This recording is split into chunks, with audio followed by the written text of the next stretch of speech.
Jadi yang benar dari mana nih? Masa makanan seenak ini gak jelas asalnya dari negara mana? Gitu. Jadi ada perbedaan. Bener sih kata Indonesia, rendang barat Indonesia. Tapi hanya saja ada juga rendang dari Malaysia. Tapi yang Beberapa waktu yang lalu kita pernah berkelahi tanda petik ya dengan Malaysia.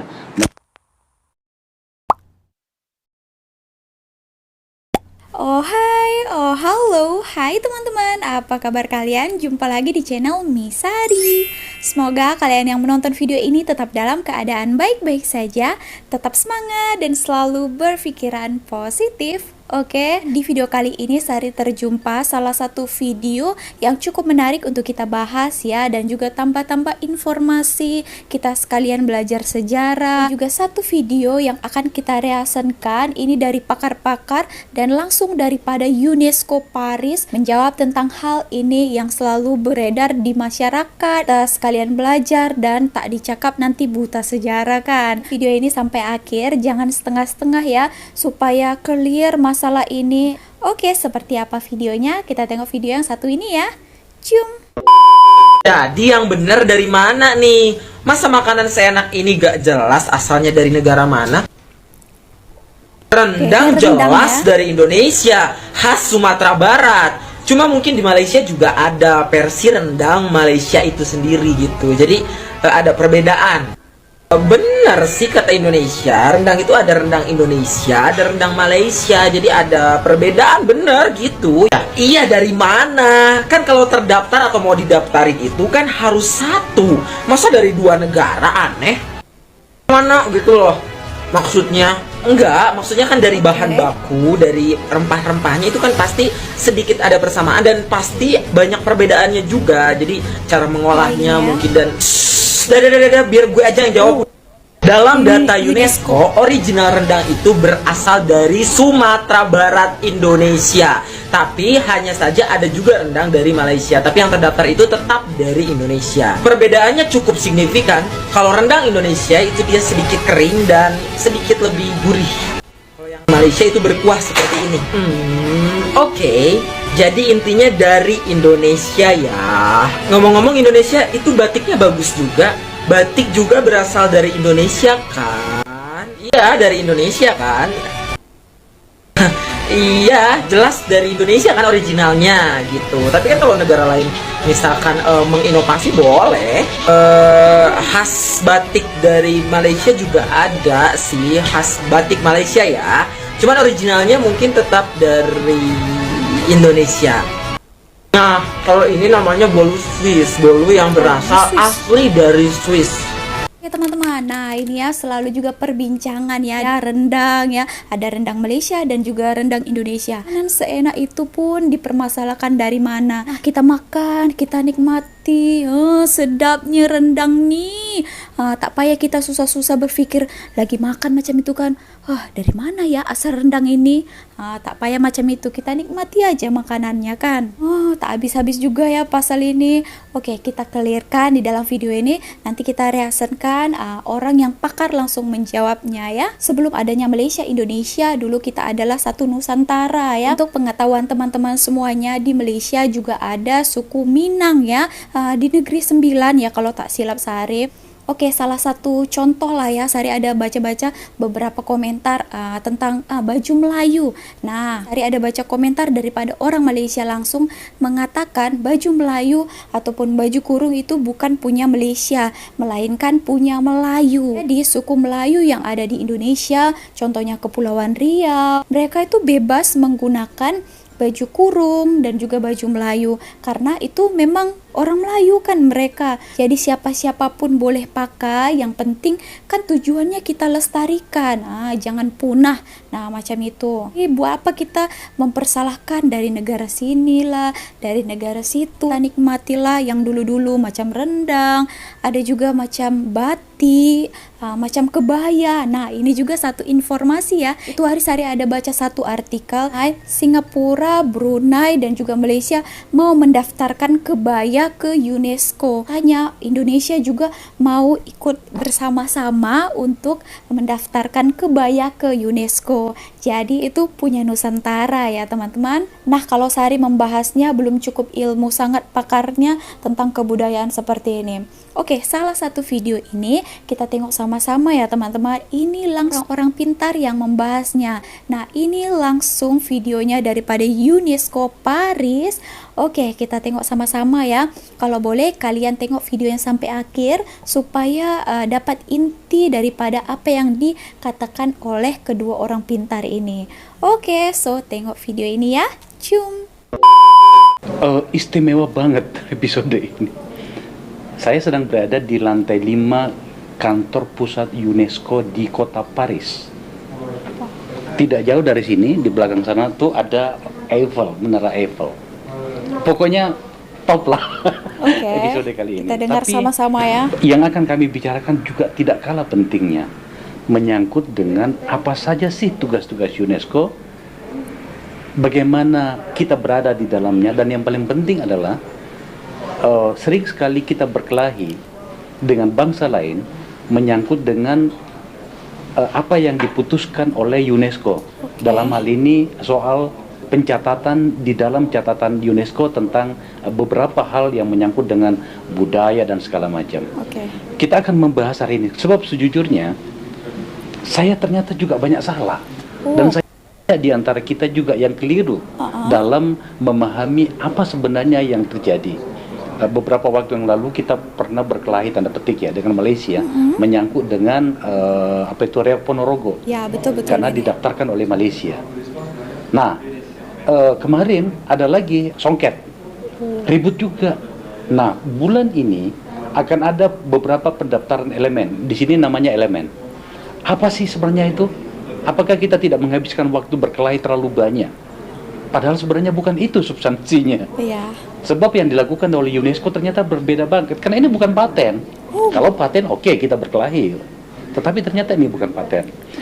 Hari ini saya didampingi oleh orang Indonesia yang ditunjuk oleh Presiden bertanggung jawab langsung tentang hal-hal seperti ini.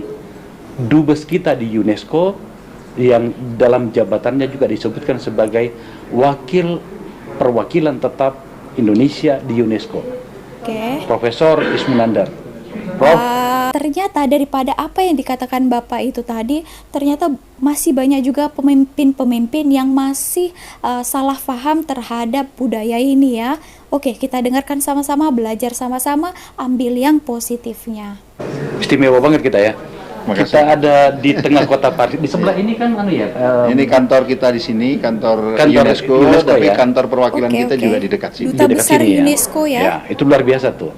Prof Ismunandar ini adalah guru besar kimia di Institut Teknologi Bandung, yang ini adalah penugasan ketiga. Di Singapura pernah menjadi atas pendidikan, kemudian beberapa tahun atas pendidikan di Amerika Serikat, berkedudukan di Washington. Hari ini sebagai perwakilan kita di UNESCO. Prof, itu pengantar saya. Tolong jelaskan sama kami, sama kita, sebenarnya apakah kita ini benar menyikapi beberapa putusan-putusan UNESCO, termasuk soal pendaftaran kemarin itu, soal reok, kemudian juga soal songket. Sebenarnya ini apa sih yang dibahas menyangkut dengan ini? Apa sih sebetulnya UNESCO itu ya? UNESCO itu kan sebetulnya jauh sebelum akhir Perang Dunia II itu cendekiawan dunia itu sudah memimpikan ya, karena mereka memandang bahwa kerjasama politik dan ekonomi saja itu nampaknya tidak cukup untuk menghentikan perang. Jadi pada waktu setelah Perang Dunia II selesai itu malah ketika membuat konvensinya itu yang sangat menyentuh banyak orang ya. Di konvensinya itu, di preambelnya itu disebut karena perang itu berawal dari benak manusia, maka di benak manusia juga harus ditanamkan sikap atau menjaga supaya perang tidak terjadi. Nah, caranya dengan apa? Caranya dengan kita bekerja sama di dalam pendidikan, sains, kebudayaan, dan teknologi dan informasi dan komunikasi, maaf. Nah, jadi hal-hal yang menyangkut program kebudayaan yang Kak Akbar tadi ceritakan itu sebetulnya harus dalam kerangka itu, bahwa kita persahabatan, membina perdamaian dunia dan sebagainya. Nah, yang Kak Akbar ceritakan tadi itu memang itu adalah salah satu konvensi yang sangat sukses. Ya.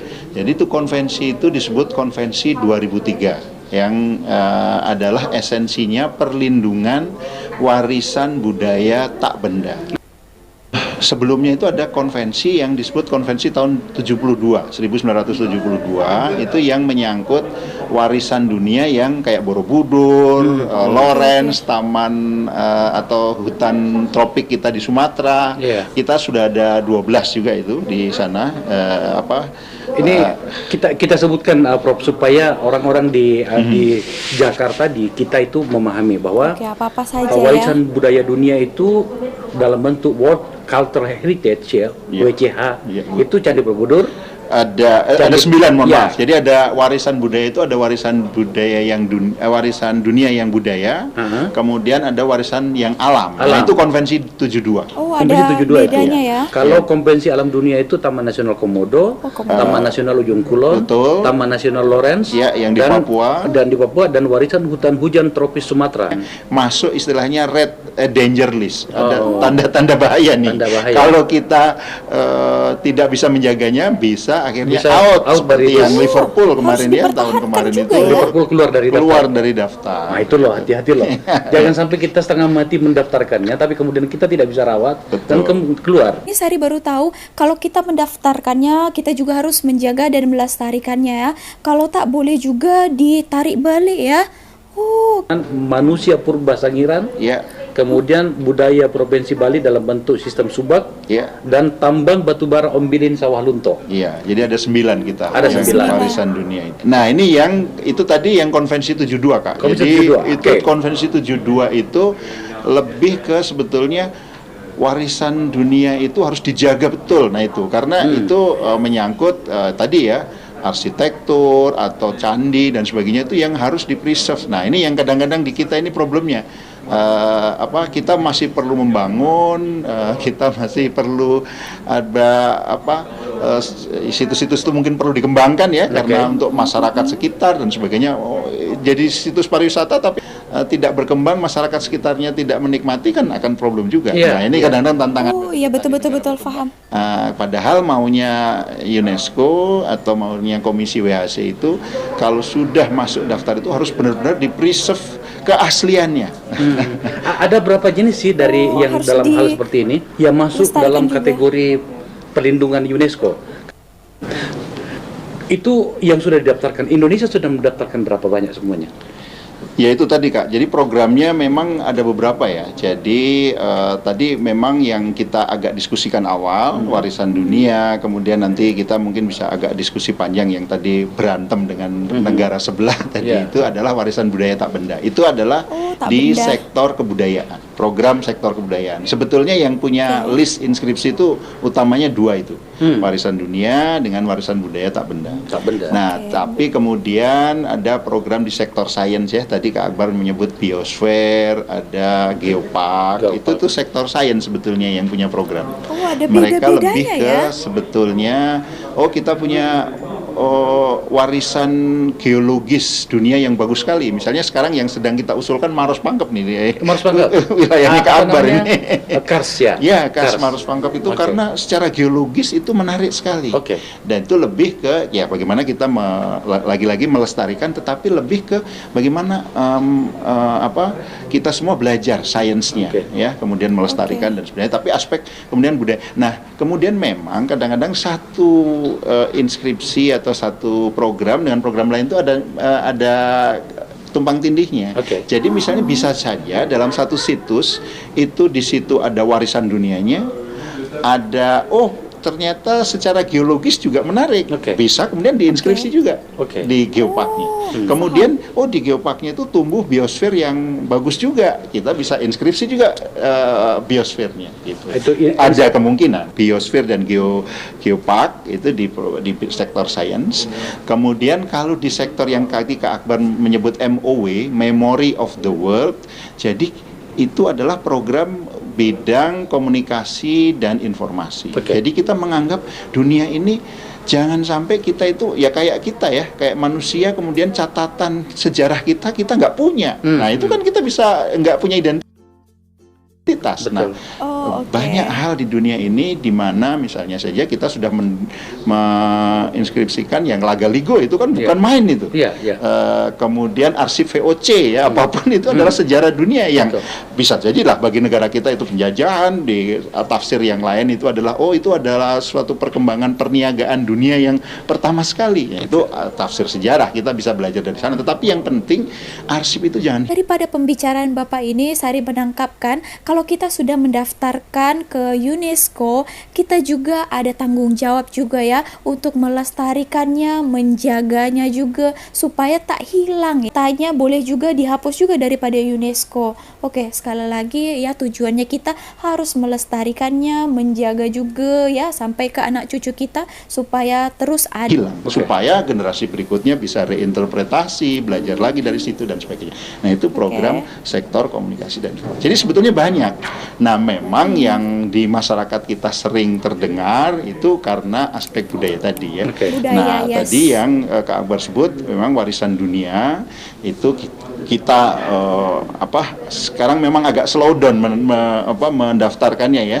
Kita baru punya 9 ya karena problem itu kadang-kadang kita kalau yang warisan dunia itu kayak Borobudur dan sebagainya ini kan kita juga sedang dilihat dunia ya. Bagaimana melestarikan Borobudur? Ya, saya dengar untuk iya, dua betul, namanya ini warisan dunia, Borobudur dan Komodo itu sedang ada pembahasan yang Iya. bisa saja itu dikeluarkan. Apa yang terjadi, Prof, penyakit itu? Bisa Iya, jadi dikeluarkan, ya. yang Borobudur misalnya, karena kalau sudah sekali kita itu mendaftar dan pendaftarannya itu diterima atau tercatat di UNESCO, itu memang ya UNESCO tidak kemudian merebut ya seolah-olah ini jadi milik dunia atau milik UNESCO, bukan. Oke. Sebetulnya kedaulatan tetap di kita, tetapi karena itu sudah kita wariskan ke dunia, jadi Itu milik seluruh dunia. Orang itu Menjadi universal. betul, supaya tidak kemudian Oke. nilai-nilai universalnya hilang. Oh. Nah, Di situ bagian Paham, kesalahan paham. kita selama ini ya. Iya. Dan kalau sudah mendaftarkan, walaupun memang itu punya kita, tapi itu sudah menjadi warisan dunia dan dipunyai dunia juga. Oke. Oke. Jadi bukan kemudian UNESCO itu apa sih kok kemudian ngatur-ngatur Iya, kita, iya, bukan iya. seperti itu, tapi Oke. justru pendapatnya kalau kita ingin membangun, kalau kita ingin mengubah sedikit itu harus diyakinkan supaya pakar-pakar dunia itu memberi masukan kepada kita. Jangan sampai nilai universal yang luar biasa itu jadi hilang. Esensinya itu saja. Jadi bagaimana kita berkomunikasi, yakinkan bahwa rencana kita begini loh, mungkin nanti ada masukan. Kalau punya rencana begini, baiknya supaya nilai universalnya tidak hilang, itu kita beginikan saja. Jadi artinya sebenarnya kekeliruan di sebagian masyarakat kita, dan orang itu adalah salah satunya adalah saya, Oh, Bapak ini juga. menganggap bahwa misalnya dengan Malaysia soal batik misalnya, itu yang mereka mengklaim itu seakan-akan itu adalah hak paten. Ternyata bukan hak paten ya. Ya, jadi yang ini Kak Akbar Boleh yang dengar kita ya? agak diskusikan awal tadi. Iya. Ini yang list berikutnya, yang Iya. warisan budaya tak benda. Tak ya. benda. Nah, itu sebetulnya tadi ya. Awalnya itu kan dari tahun 72 ya, sudah Iya. ada catatan yang warisan dunia yang alam dan budaya tadi. Iya. Kemudian banyak pakar tuh menyebut sebetulnya warisan dunia itu bukan yang monumen saja, Wah, bukan ada lagi yang tak benda ya? Yang tak benda, yang artinya praktek kita sehari-hari. Misalnya kita di Indonesia ini sekarang sedang melihat lagi ya dengan pandemi ini bahwa misalnya kita pengobatan kita yang berdasarkan herbal, yang berdasarkan kearifan jamu dan sebagainya itu ternyata dunia juga kembali ke sana. Boleh juga ya Jadi itu didaftarkan. adalah kearifan tradisional. Jadi tapi untuk mencari bentuk itu cukup lama, sehingga baru tahun 2003 ada konvensi yang mengatur bahwa warisan dunia itu tidak hanya yang monumen, yang alam, Iya. tetapi juga ada kebiasaan praktek juga termasuk sebetulnya pertunjukan, iya. festival, Iya. itu adalah warisan dunia juga. Nah, itu konvensi itu sangat sukses ya. Wow. Makanya di evaluasi internal UNESCO sendiri mereka menyebut ini konvensi 2003 ini adalah korban dari kesuksesan dia sendiri. Karena semangatnya negara anggota. Konvensi itu sendiri dengan cepat diadopsi hampir semua negara UNESCO dalam waktu cepat, sehingga sekarang hampir sudah universal, semua negara sudah menjadi anggota konvensi. Dan akibatnya semua negara berlomba-lomba ingin mendaftarkan. Dan sebetulnya sudah sukses. Tujuan konvensi itu menyebutkan bahwa kita itu harus membangkitkan kesadaran bahwa warisan budaya itu bukan hanya yang monumen gitu. Nah, itu sudah sukses. Alam, tapi sekarang karena suksesnya itu negara itu berlomba-lomba semangat sekali daftarkan ya, padahal punya sumber dia daya negaranya. UNESCO sendiri setiap tahun kita hanya bisa membahas di UNESCO itu hanya 55 nominasi dari seluruh dunia. padahal negara anggotanya 195. Oke. Indonesia sendiri Kak Akbar di nasional itu kita punya 1.500 elemen budaya. Ini coba bayangkan. Sementara berarti kan kita hanya bisa mendaftarkan satu setiap tahun. Malah akhirnya secara rata-rata kita itu hanya punya jatah 2 tahun satu. Kalau kita punya 1.500 kan 3.000 tahun. Betul. Oh, lama juga. Bentar, itu menarik. Kita kembali tadi. Jadi ada warisan budaya dalam bentuk benda seperti tadi. Tapi yang sering itu berkelahi kita, terutama dengan Malaysia nih. Saya nggak ini ngerti ya. nih apa sih yang terjadi antara kita dengan Malaysia.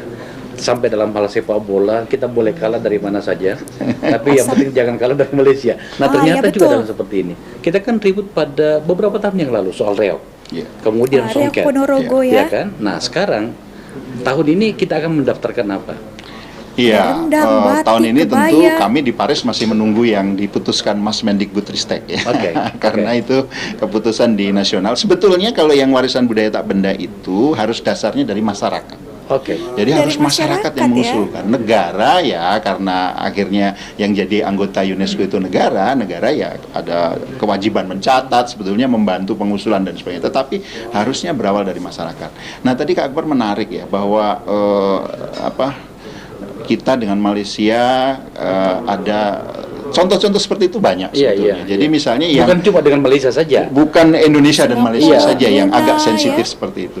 Yang ekstrim itu pada waktu kami kemarin diskusi dengan sekretariat itu adalah contoh yang ekstrim sekali itu adalah Korea Utara dan Korea Selatan. Dia ngasih contoh yang gampang juga ya. sekali. Dia Iya. bilang itu kan dua negara yang ya secara politik mereka istilahnya konflik ya. Iya, Secara konflik. politik sampai Oke. sekarang.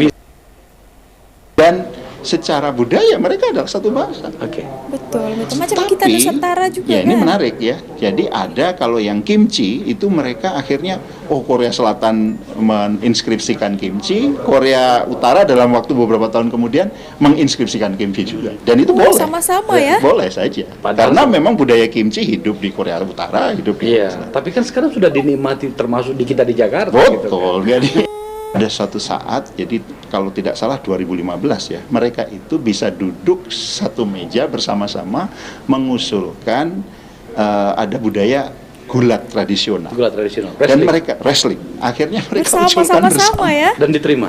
Dan diterima di inskripsi di UNESCO. Nah, jadi esensinya itu namanya budaya itu kan memang dengan migrasi orang, dengan orang itu berinteraksi bisa tumbuh. Dan inskripsi UNESCO untuk warisan budaya tak benda ini bukan tadi Pak Akbar sudah bagus sekali. Ini bukan paten. Tapi juga bukan juga menyatakan ini aslinya di mana, bukan. Ini hanya menyatakan bahwa memang budaya itu tumbuh dan berkembang hidup di wilayah tersebut, di masyarakat tersebut. Dan definisinya itu sebetulnya hidup itu apa sih? Hidup itu ya paling tidak sudah satu generasi ada di sana. Satu generasi ya mungkin 25 tahun. Ya kadang-kadang kalau orang sudah orang Indonesia kemudian migrasi ke Malaysia, ya kemudian 25 tahun atau anak keturunannya di sana mempraktekkan yang budaya yang dibawa dari sana, ya akhirnya budaya itu memang hidup di sana. Kalau kita bahasakan seperti ini, tepat gak? Bahwa sebenarnya tidaklah cukup tepat apabila kemudian kita meributkan ini satu produk tadi itu yang kemudian didaftarkan di UNESCO, sebab sebenarnya tujuannya UNESCO itu justru agar kemudian warisan budaya itu terlindungi. Betul. terlindungi dan bukan hanya dari bangsa yang mengakui bahwa itu berasal dari dirinya. Betul. Jadi semakin terlindungi produk itu ya. Betul. Jadi yang penting tuh terlindungi, tadi Kak Akbar kata-katanya bagus sekali, diwariskan dari generasi ke generasi. Iya, itu dia. Oke. Semakin banyak orang yang mempraktekkan, kan itu akan semakin bahwa budaya itu ya paling tidak kemungkinan untuk hilangnya itu Iya, betul, semakin besar kan Iya, kalau betul. semakin banyak yang mempraktekkan gitu. Betul. Jadi esensinya kerjasama bagaimana kita mewariskan budaya itu dari generasi ke generasi. Jadi semakin banyak bangsa, dan ya tadi lagi-lagi ya perdamaian dunia itu kalau orang bekerja sama antara people dan people itu kan sudah otomatis. Kecil kemungkinan kita berkonflik. Dan ini yang Sari tangkap itu adalah bukan hak paten ya, bukan daripada punya satu negara saja. Kalau hal itu kita sudah daftarkan ke UNESCO, kita juga sebagai rakyat punya tugas dan tanggung jawab untuk melestarikannya. Betul. Karena kan dasarnya panjang adalah video ini budaya. tapi menarik sangat. Waduh, berarti energi kita untuk berkelahi kemarin itu sebenarnya untuk apa gitu loh kan. So, Pak Dubes, warisan tak benda itu apa saja yang sudah Yang tak benda itu yang terakhir kemarin gamelan. Nah, gamelan ini contoh bagus ya. Jadi di mana gamelan satu label, tapi sebetulnya gamelan Bali, gamelan Jawa, gamelan Sunda, itu jadi satu label kena semua. Tapi sebelumnya tahun 2020 kita mendaftarkan pantun. Itu bersama dengan pantun Malaysia. lagi. Oh, oke. Itu bersama dengan Malaysia.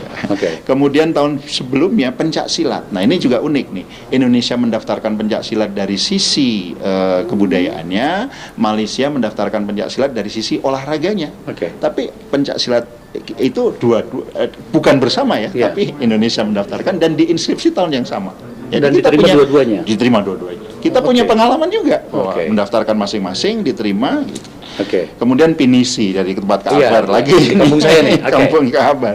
Kemudian 3 genre tali Bali itu kita daftarkan juga. Oke. Kemudian sebetulnya di list ini tuh ada pengkhususan juga ya. List yang memerlukan pelestarian segera, urgent. Jadi itu noken yang di Papua.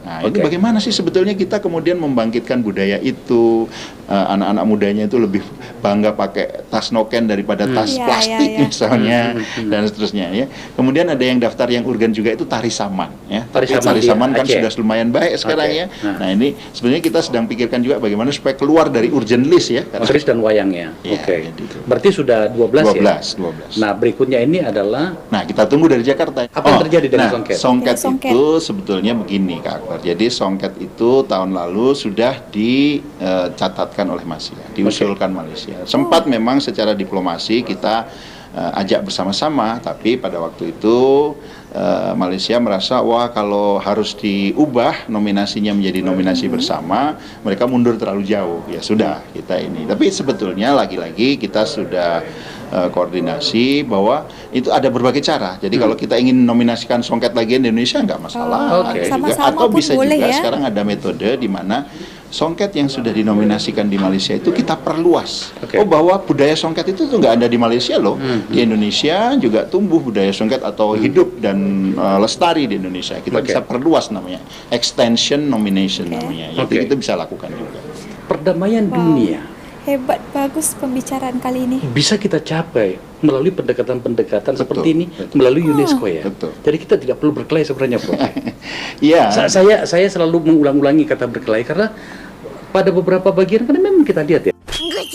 Nah, banyak sekali informasi dan ilmu yang baru Sari tahu. Mungkin juga kalian juga baru tahu hal itu ya teman-teman. Ternyata budaya-budaya tak benda itu bukan paten ya. Baiknya kita pikirkan cara supaya keturunan kita, anak cucu kita, supaya mereka tetap melestarikan budaya-budaya yang sudah diwariskan sejak dahulu ya. Oke teman-teman, wah happy Sari dengan ada video ini. Sari banyak juga informasi yang Sari dapatkan. Semoga kalian dapat ilmu daripada apa yang Bapak itu ucapkan. Thank you again for watching. See you on my next video. Bye. Wisari.